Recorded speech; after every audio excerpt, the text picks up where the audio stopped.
Who writes the story of the metaverse? How narratives and memes shape our online future. IRL.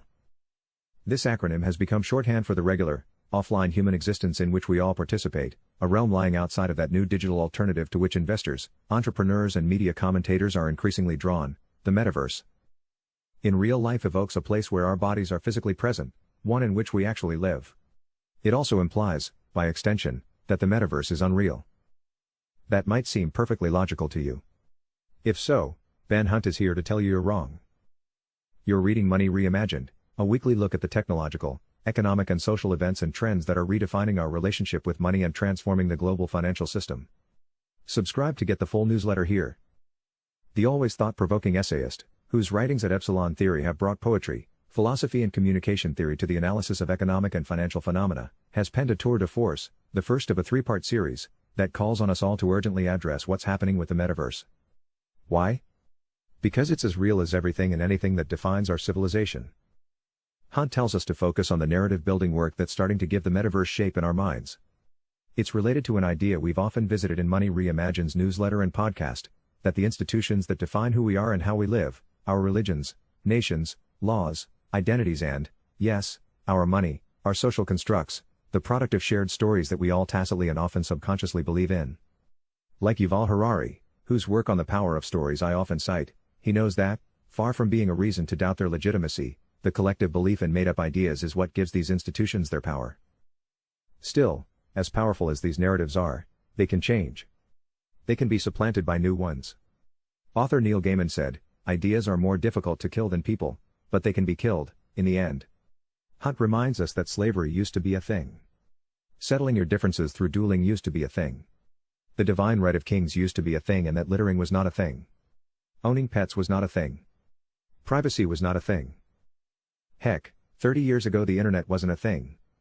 And by that I don't mean the routers, switches, fiber optic cables and Wi-Fi modems that connect computers and enable the distribution of bits and bytes. I mean the abstract place where public discourse happens, where new forms of communities arise, where life is monitored, assessed and acted upon. That internet is a concept we collectively dreamed into existence. Similarly, the metaverse will come to occupy a prominent, influential place in our imagination. This won't happen instantaneously. Its shape, meaning and impact on our lives will evolve over time, an evolution that individual human beings can and will influence. Hunt offers an analogy here: our future engagement with the metaverse could mimic how, with the help of science, we came to accept the real existence of an unseeable microverse, that realm of viruses, parasites and other microbes that we've since learned how to manipulate, sometimes in sinister ways. He warns of the internet equivalent of gain-of-function research, where scientists have developed the power to alter the genetic mutation of microorganisms, singling out Facebook's Mark Zuckerberg as someone with an outsized, and unwarranted, capacity to steer the evolutionary direction of the metaverse. It's up to us, Hunt writes, to ensure that this emerging real phenomenon serves humanity's broad interest. A real alien life form. Much of this way of thinking is familiar to me.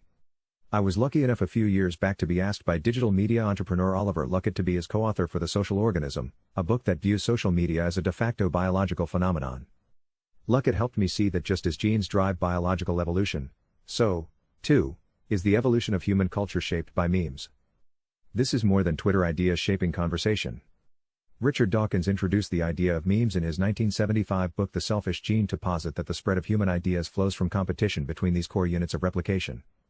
The Social Organism argues that the internet has taken this process into overdrive. Hunt's essay takes that biological reference even further. Narratives are as real and as alive as you and me, he writes. When I say that narratives are alive, I don't mean this as a metaphor. I truly believe that narratives are an alien life form in exactly the same way that viruses are an alien life form. Narratives are an alien life form?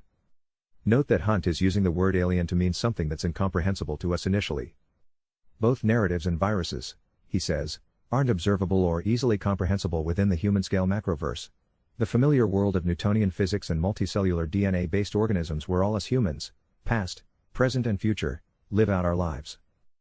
Just as we learn to view viruses and the microverse as real, so, too, will the metaverse eventually become part of our accepted reality. What's at stake is who or what controls it, which is why this early narrative-forming phase is so important. As we explored in last week's column, whether or not blockchain technology is an integral part of this new iteration of the web, The bigger issue is whether we make the same mistakes of the Web 2 era and allow centralized corporate entities shape Web 3 in their interests rather than those of the general public. Hunt zeroes his focus on Zuckerberg, whose renaming of Facebook as Meta should be seen as an early salvo in the battle to shape the Metaverse narrative's evolution. It seems like there may be more to come on this topic in the second part of Hunt's Epsilon Theory trilogy, which is entitled Narrative and Metaverse, pt. 2, Gain of Function. The essayist's take is not fatalistic. We can resist these outsized forces of control.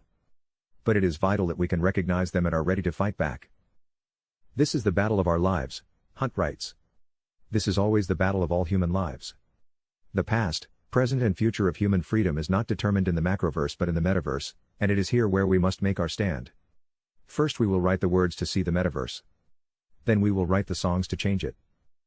Clear eyes. Full hearts.